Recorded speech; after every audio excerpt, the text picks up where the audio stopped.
What's going on, everybody? Sorry about being a little bit late. Got caught in that drop-off line at middle school.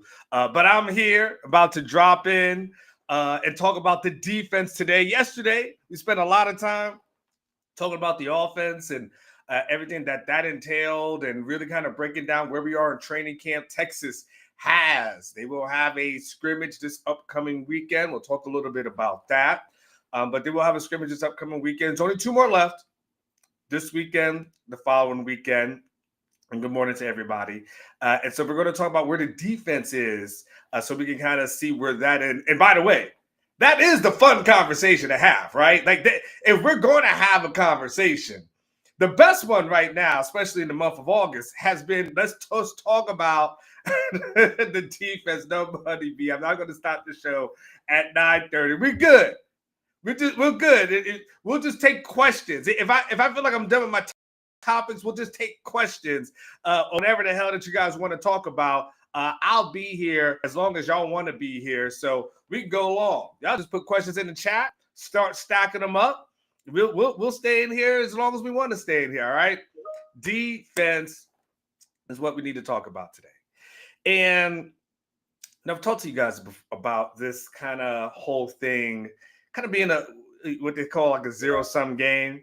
It's, if the offense is doing well, then it's like, well, what's wrong with the defense? If the defense is doing well, then what's wrong with the offense? Like it's scrimmaging, right? There's no real clear-cut winner and loser in this one. But the thing that you got to be excited about is when you think about how good this defense was last year, and when you hear Sark talking about how good they are now, it's like it really, really it should bring joy to your heart, right? It should bring a lot of joy to your heart around everything. And it's interesting because, Sark has talked about the defensive line and really being able to get those interior guys. And I had a clip before, but, he's praised like Watson and what he's been able to do and a lot of those guys. And so what I'll do is we'll go position by position, and I kind of will break down like where we're at, things that I've heard, and kind of go from there. So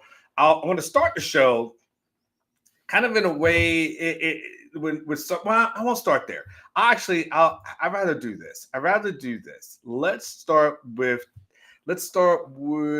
interior. Let's start interior. Now, this was Alex Dunlap's projected lineup. Okay, this is his projected depth chart, which is by no stretch of imagination is this the gospel truth, but it's just what he had in there. Okay, so and there's been some shifts. We can talk about that as well. The guys who have emerged on the interior so far has been Watson. I've heard a lot about Murad Watson, and there's a lot of excitement about him because he's got eligibility left, right? So he's a guy. Let me look at Murad's. Where's my roster? Where the heck did I put my roster? If I wasn't on that damn pickup line, I would have been able to get you that roster quicker.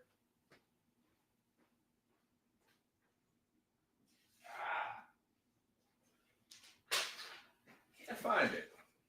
Well, anyway, here it is. My bad, y'all. Here it is. So Watson listed as a sophomore, redshirt. So that part, or is it true? That part is great because they're really excited about what he's going to be here for a while and isn't going anywhere. And Hero, Money B, is another name that we continue to hear. And Money B, I mentioned Money B because he asked me about something about a week or so ago was, who would be a person that would emerge that we're not talking about. Hero Canoe is a guy that we keep hearing a lot about. So, he's been doing good. I'm starting to hear Alex January's name a little bit more. So, and of course, Cole Bavard. So that kind of five-ish thing is kind of where we're at. I think Sark said the other week, as far as Justice Terry is concerned, or even Lance Jackson, is that those guys are kind of works in progress. and it's going to be a second before they get in. But he said they would continue to do. Why does he have? What? Who does he have? Who's Oh, Levon Johnson. Okay, that gotcha. And I just want to make sure everything was correct here. So, from the interior of the defensive line, like clearly, if the defense is doing well in these practices, in these scrimmage settings, it starts up front. And I've been, even as of this morning, I was talking to some people and they said, yeah, hey, those guys are doing really well. They're holding their own. So, from an interior defensive line perspective, that part has been fantastic. So again, a lot to be excited about. We talk about the edge guys. Again, this is just all this should just bring a smile to your face. All this should be a smile to your face. We're not really even talking about question marks at this moment. But you've got the guys on the outside, and led by an Ethan Burke and led by Colin Simmons. And it's funny. Hold on, somebody told me about Simmons. Hold on one second. I just got a text message about Simmons. It was just a minute. What did they say? Yeah, they were talking about the scrimmage. Simmons looks like a flat out baller right now, and he talked about some of the linemen during a past scrimmage had some false starts with Colin Simmons lined up against them. So that's the kind of impact that Colin Simmons has had, where that guy's so good. And it makes sense because Sark was talking about one of the things he wanted to clean up from the scrimmage, which they were working on this past Monday, was kind of the false starts. Well, one of the guys who was the result of that was Colin, because we know he's that good. So when we talk about the edge guys, and I'm sorry, guys, I know I'm scattered, but sometimes I just things pop in my head at the last minute, and I squirrel. Y'all know how I am. I just remember someone getting a text message about him, so I wanted to make sure I at least gave you some good, accurate information as relates to him. It's interesting. I hadn't heard a ton about the other guys on the edge, by the way. Not a ton about those guys. I haven't heard a ton about Vasic I haven't really ton. Even I heard a lot of good things about Zena. Hadn't heard a lot about those guys. Doesn't mean it's a bad thing. Just haven't heard their names mentioned a ton at this moment. But that's not a bad thing. Just when you talk to people, it all depends on who they focus on and where they're at with the whole conversation. And so, again, that'll be something I can get into a little bit more. The linebackers have been balling as well. The linebackers have been doing an extremely good job. They ain't but three of them. No, I'm just joking. I'm joking. But with LaFile, Anthony Hill, someone was telling me the other day that Anthony Hill, his presence on that field it's something that everybody is feeling. Everyone likes Leona as well, but they were just talking about Hill, and the good thing about Hill, I mean, he stay healthy, and this is a guy that has first round potential. So depending on certain mocks, he could be top 10, top 15. I never get too hyped up about mock drafts, and I want to kind of school y'all on this just a little bit. Don't get hyped up about mock drafts in December, in August, and September, and because let me explain how this whole thing works, right? It is not to say that Anthony Hill isn't as good. We know Anthony Hill's good, and we know he's good as advertised. But this is how this thing works. So you have area scouts, right? And area scouts, they're assigned to a specific area. So you may have like someone who's like the southern scout for the Lions, right? Or you have the north scout or the west scout or the central, and they're just in charge of a certain geographical region. And then those people start writing up their assessments on players. And so then those people who may talk to whoever, somebody at a publication, ESPN, whatever the case may be, those people will then say, I really think that Money B at Texas, that guy looks like a first round pick, right? They wouldn't say that about Rodolfo unless we were picking the biggest haters of them all. Then Rodolfo would definitely be number one on the list. But Money B, we like this guy named Money B. But then what happens is after the season, then the coaches will sit down with the GMs and they'll go through the film. And then the coaches, the head coaches and the assistant coaches, they break it down after the season. And then that's when they make their determinations as to where it's going to be. And then they set their draft order. So everything you hear in August, it's cool, but a lot of that is just that unless we're talking about the elite of the elite, I wouldn't really pay attention to that. But nonetheless, Anthony Hill is a guy that we all know has that potential that's there. So, the defense, the linebackers are doing extremely well. What the hell's this dog doing? Goodness gracious. Chewy! Come here, relax. Man, y'all, I got a dog now. Can I just show y'all this? Come here, man. Come here. No, come here. My son's dog. Say hello. No, we ain't doing all that. But so anyway, it's my son's dog. And I now am responsible for this dog. So long story, but they couldn't take too many. Her mom couldn't take the dog in. So looks like I got a dog now. So anyway, y'all, now after giving Catch all kinds of crap for dogs barking and stuff, now I find myself in them situation just like everybody else. So go figure. Anyway, that's Chewy. All right, so once we get past the linebacker,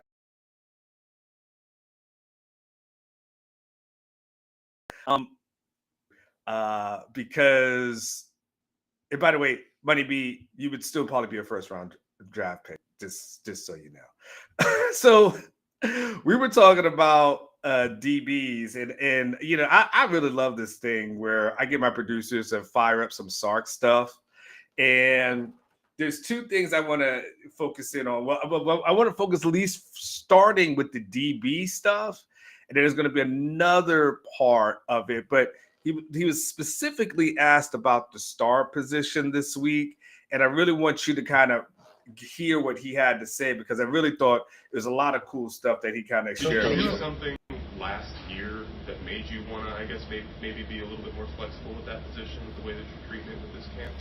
Well, I think, last year, obviously the year before, Jade was really primarily our nickel or our star in our vernacular. And Gilbo was coming off of the knee, and we really felt like to try to get our best five guys out there consistently was to move Jade to corner if Jalen could get back to what he was, and he was able to do so. And then the rotation really started where we were rotating Jade some to nickel and playing different guys at corner. And then Jade would go to dime, and then we were playing different guys at nickel. So I think you have to train that position as a position flex type of position. And there were games where Jelani was playing nickel for us, which was big for us. So it takes a savvy player. It's one of the more difficult positions to play in most defenses. There's some defenses you can hide guys depending on the coverages you play, but if you're going to play man coverage, if you're going to stop the run, if you're going to blitz the quarterback, if you're going to be savvy enough to play in zone in the variety of zones, it's got to have a real high sense of football IQ, but also you have to have, the athleticism to play the coverages that you want to play that way too. So, I don't know. It's just such an important position, and you see it now more so even in the NFL, those guys that are the really versatile players. Jalen Ramsey, 1 week he's playing there instead of corner. Well, why? That's a matchup. Maybe it's Justin Jefferson in the slot. He's got a guard. So it's definitely a matchup position that way.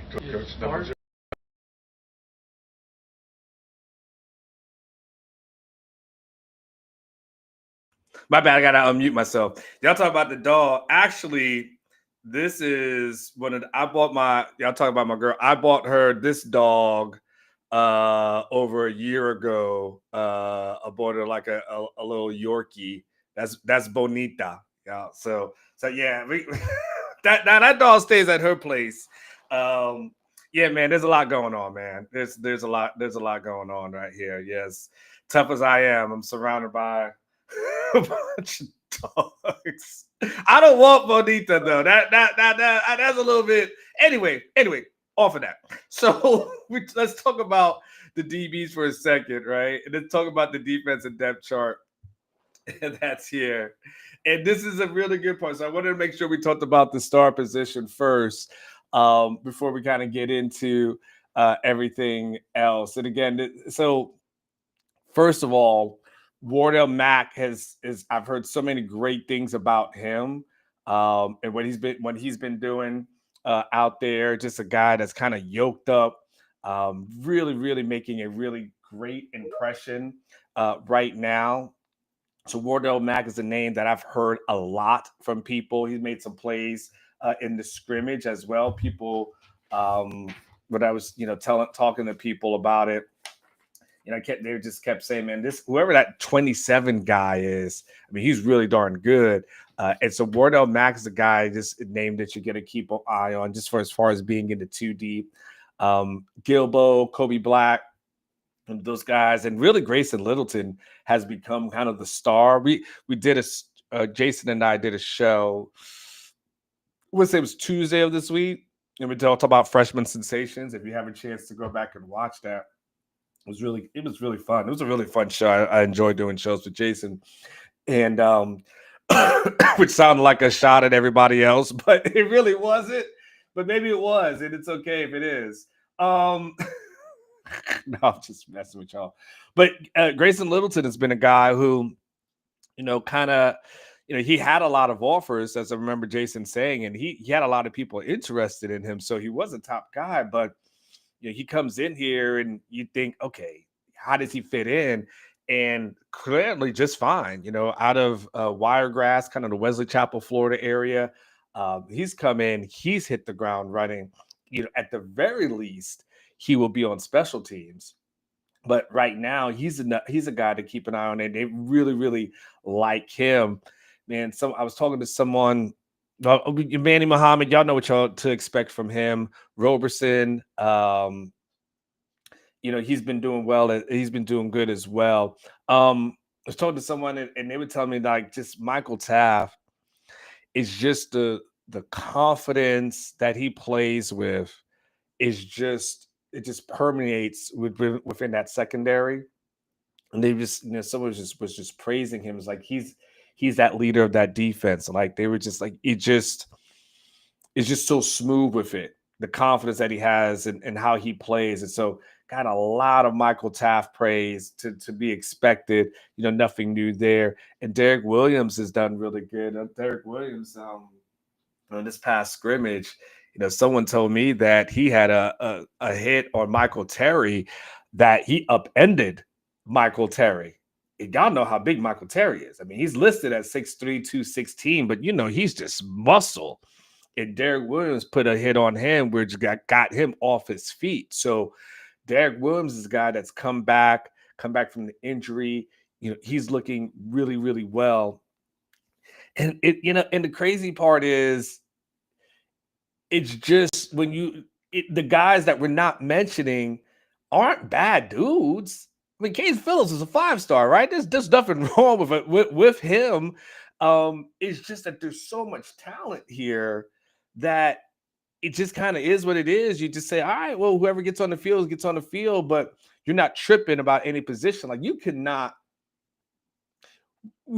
10 years ago, hell, 5 years ago, 6 years ago, we would not have had a depth chart that's this stacked.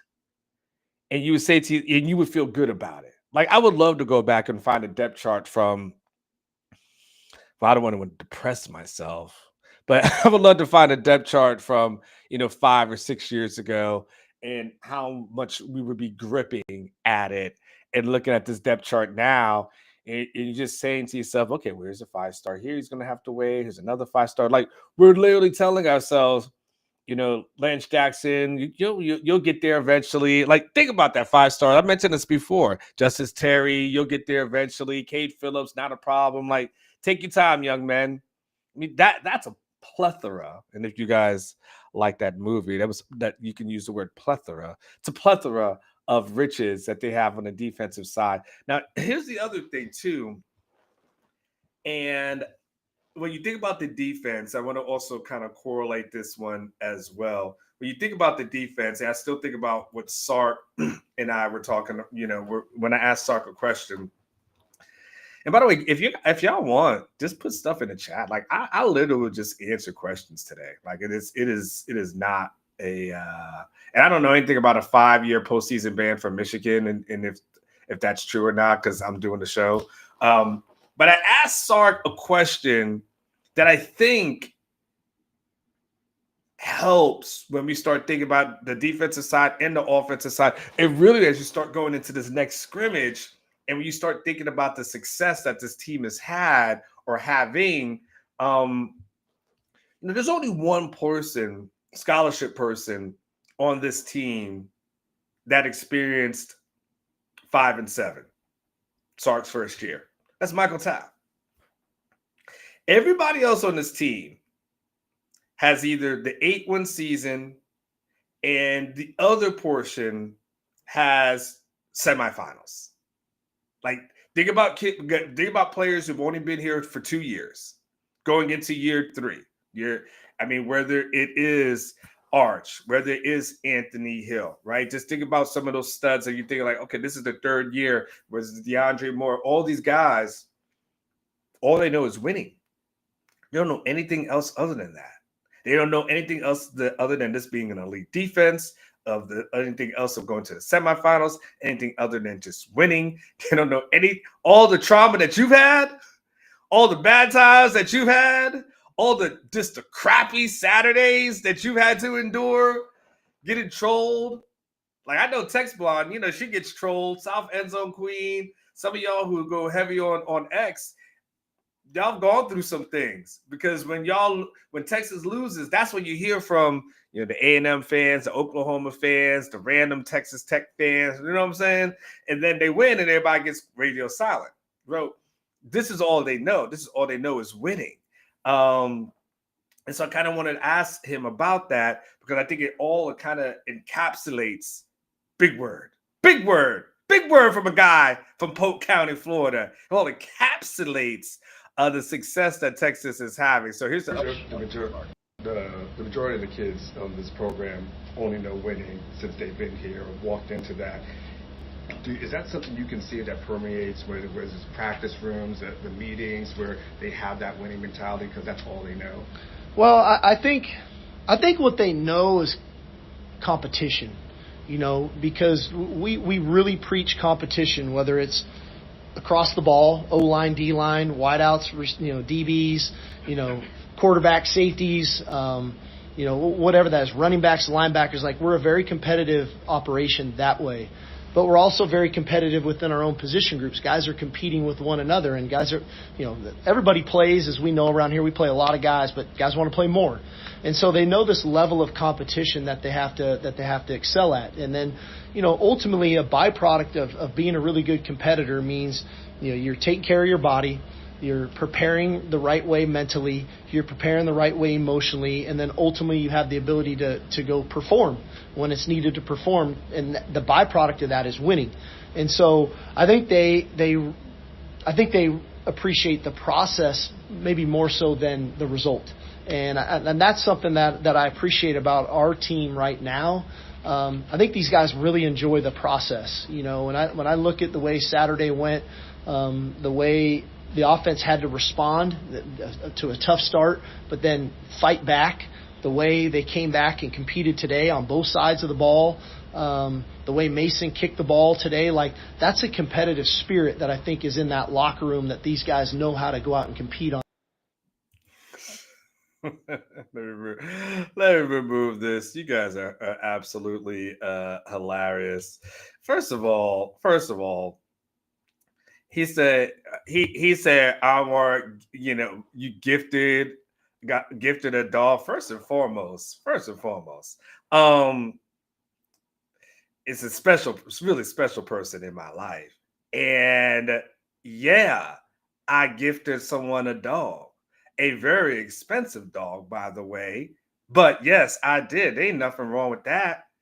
I mean, maybe you got to step your game up, South End Zone Queen, and do something special. I can't help it if you slacking. I can't help it if that's not what you do. But don't hate the player. Don't hate me for what I do. Don't hate me because I'm beautiful. Huh. Hey, all I know was the gift, the gift, the receipt that I got was surely worth it. Ain't gonna shame me. I'm too old to be shamed. I'm too grown.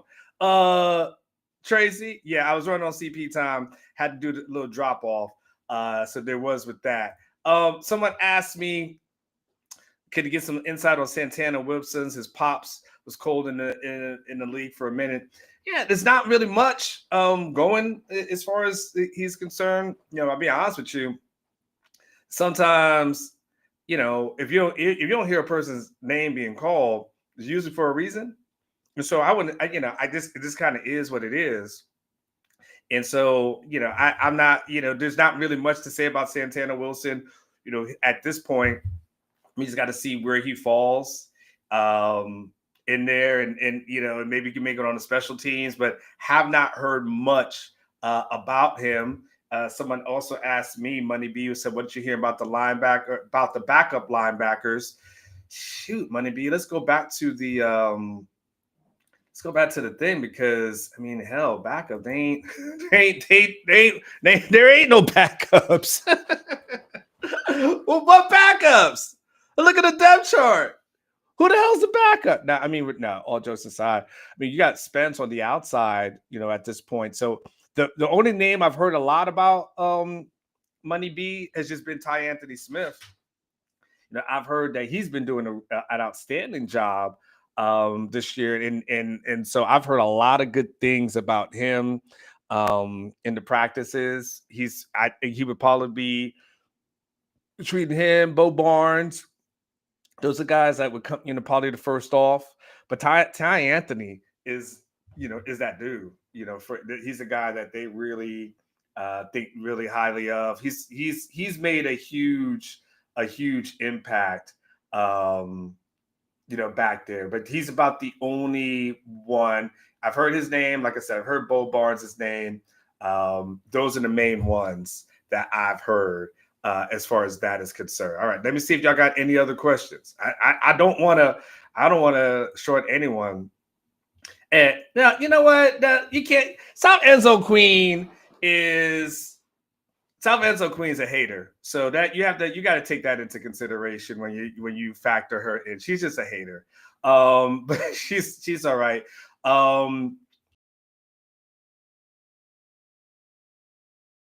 First of all,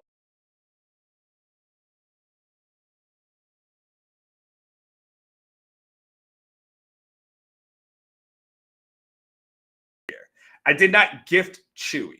I said my son's mom, who had basically moved away about 3 years ago, and I've been a single dad for the last 3 years. My son's mom moved back last week. She had a dog named Chewy, but where she moved into, she could not take the dog with her. So I am in order to make it easy for her to return and for my son to be reunited with his mother, I decided to take the dog in. That's why I have a dog right now. May only be 3 months, maybe a year, maybe a lifetime. That's why Chewy is here. The other dog I gifted was to my girl. And well, she's more than my girl, but I keep my private life private. But in any case, and I gave her Bonita. And so my girl has Bonita. So now I have Chewy, who I'm taking care of for whether it's temporarily or permanently. And then my girl's got Bonita. Okay. I gifted my girl Bonita because I love her. And that's just what I do toward the people that I love. And I have no shame in love, and I believe in love. And by the way, South End Zone Queen, when you said you didn't think the relationship would last, We still going strong 2 years later. Take that, hater. Ha, ha, ha, ha. That's what I'm talking about. Now I don't have to explain myself, but I'm just explaining myself because people. And yes, Chewy lived in Mexico for the past few years, so there is that. That part is true. All right, there's no now. If we're done with my personal life, y'all go get the hell out of here. Have a good day. Y'all know what I say. Live each day like it's your last, because one day we'll be back on tomorrow.